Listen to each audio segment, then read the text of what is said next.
그을린 나뭇가지에도 새싹은 핀다. 갑작스레 들이닥친 치안국 특수정보과 형사들은 나를 중부경찰서로 끌고 갔습니다. 병역법 위반죄로 잡혀가는 게 어이없고 기가 막혔지만 잠자코 잡혀갔습니다. 나는 입이 있어도 말을 못하는 사람이었습니다.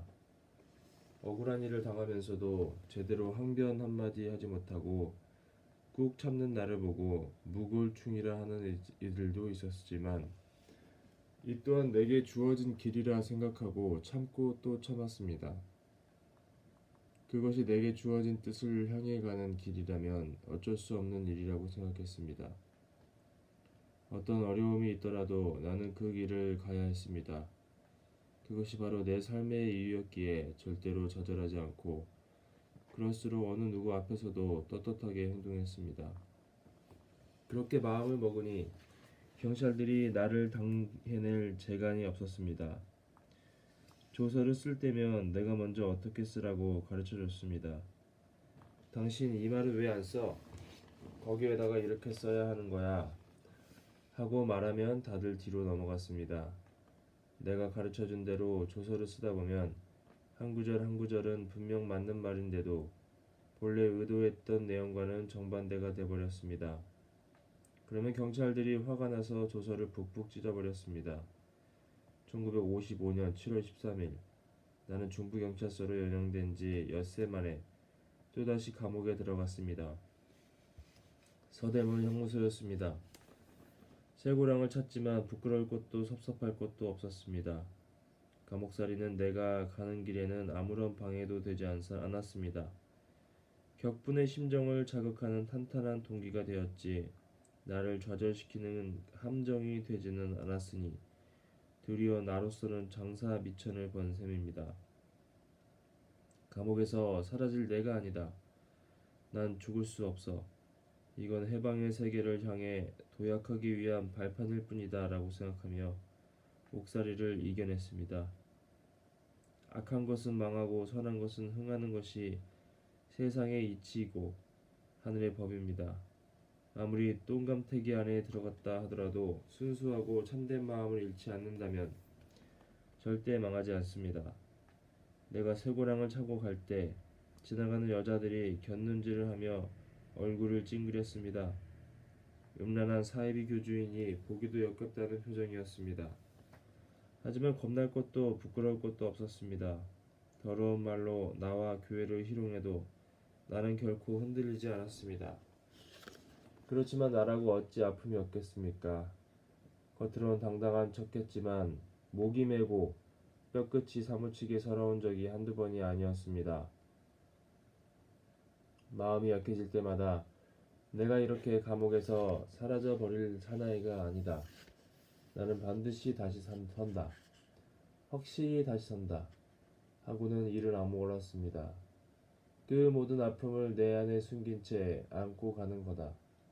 교회의 모든 짐을 내가 지고 가는 거다 라고 생각하며 마음을 다졌습니다.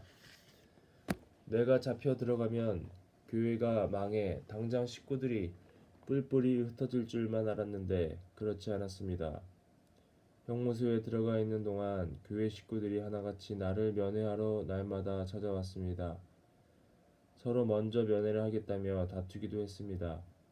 아침 8시가 되어야 면회가 시작되는데 우리 식구들은 새벽부터 형무소 담장에 줄을 서서 기다렸습니다.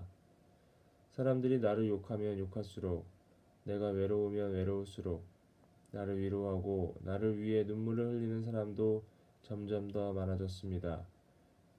면회 온 교회 식구들을 내가 다정하게 맞아준 것도 아니었습니다.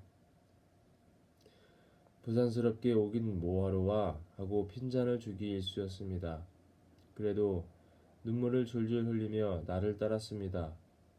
그런 것이 믿음이고 사랑입니다. 내가 말을 번드르하게 잘해서 좋아하는 것이 아닙니다.